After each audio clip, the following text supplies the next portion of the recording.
YouTube, j'espère que vous allez bien.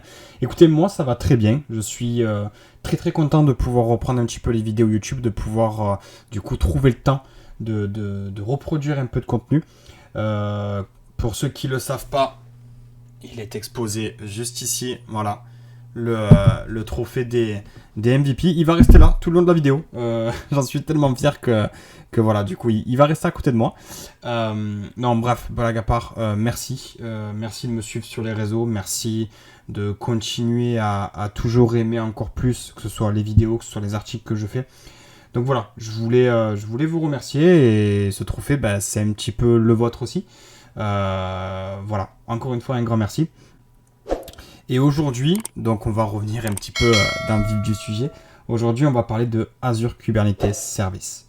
J'en avais déjà parlé dans une précédente vidéo, si je ne me trompe pas, ou dans un article. Mais là, l'idée du coup va être de vous montrer quelque chose que je trouve très intéressant, qui est la possibilité de faire une sauvegarde en fait de votre cluster AKS. Donc sauvegarder en fait tout ce qui est namespace et tout ce qui est disque dur attaché en fait à votre AKS, ce qu'on appelle des persistent volumes. Donc il y a le claim et le volume classique, enfin le volume normal.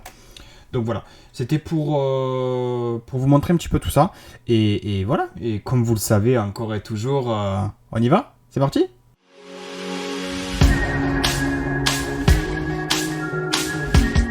Alors, une fois que vous avez appliqué les différents droits, comme je vous l'ai indiqué juste avant, donc moi c'est déjà mon cas. On va se rendre du coup sur la partie Azure Kubernetes Service et on va venir donc sur la partie gauche où il y a écrit Backup Preview. Là, il va nous demander du coup de sélectionner, enfin il va nous demander d'installer en fait l'extension, tout ce qu'il y a de plus simple. Il faut au préalable, par contre j'ai oublié de le préciser, de créer un compte de stockage avec un conteneur. Une fois que tout ça est fait, on va cliquer sur suivant, on a notre récapitulatif et on clique sur create.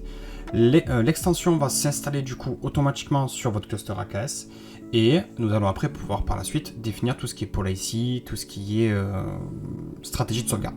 Ok, on le laisse faire, je vous retrouve de suite après. Après quelques minutes d'attente, on s'aperçoit que du coup tout est ok et que du coup on peut juste configurer la backup maintenant. Donc on va cliquer sur configure backup. On s'aperçoit du coup qu'il m'est demandé de sélectionner un volt. Si on peut voir à l'écran, il est demandé à ce que je sélectionne un volt. Donc je vais sélectionner donc, le backup test. Parfait. Ok. Donc, là vous avez donc de différents descriptifs. Ici, il est indiqué qu'en fait j'ai dû louper une permission. Un droit qui devait être appliqué n'a pas été appliqué correctement ou n'a pas été appliqué du tout. Donc là, comment on fait? On va cliquer sur Grant Permission pour dire à Azure, voilà, facilite-moi la vie, affecte toi-même le rôle qui te manque, et moi j'attends.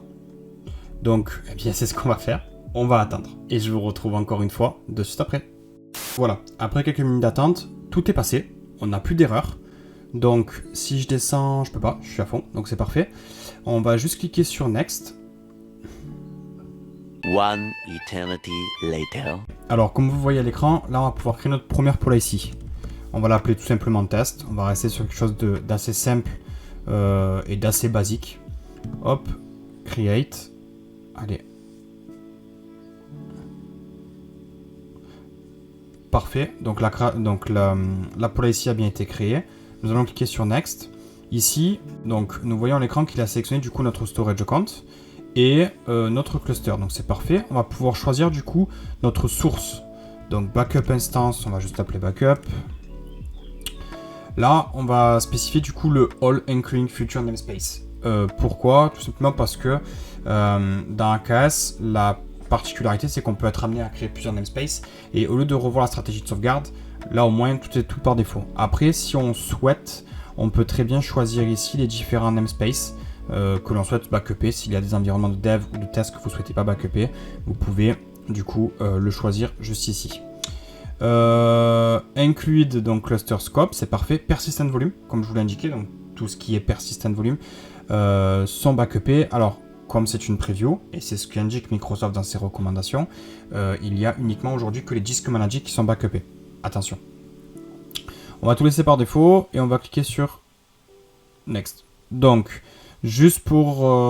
donc, il nous demande bien sûr de revalider, voir si en termes de droit, tout est OK. Donc, on va valider la chose. Il va passer dans un espèce de processus en fait de validation. Et si tout est OK, on aura du vert. Si tout n'est pas bon, on aura du rouge. Et dans ces cas-là, il faudra assigner de nouveaux droits. Des droits qui ont peut-être été manquants sur la précédente étape, ce qui est possible. Donc, on va patienter quelques instants. Et je vous retrouve, du coup, écoutez, on passe en quelques minutes et je vous retrouve de suite après. Comme on peut le voir à l'écran, il y a du succès. C'est déjà une très bonne nouvelle. Donc, on va pouvoir, du coup, cliquer sur Next et configurer notre backup. On va laisser faire le déploiement. On va les laisser travailler tranquillement. Ça va prendre quelques minutes avant que tout remonte. 12 seconds later. Super. Donc là, la configuration en fait est terminée. Donc c'est top. Ça veut dire que du coup, à ma prochaine, dans 4 heures, je crois, dans 4 heures, la sauvegarde va se faire.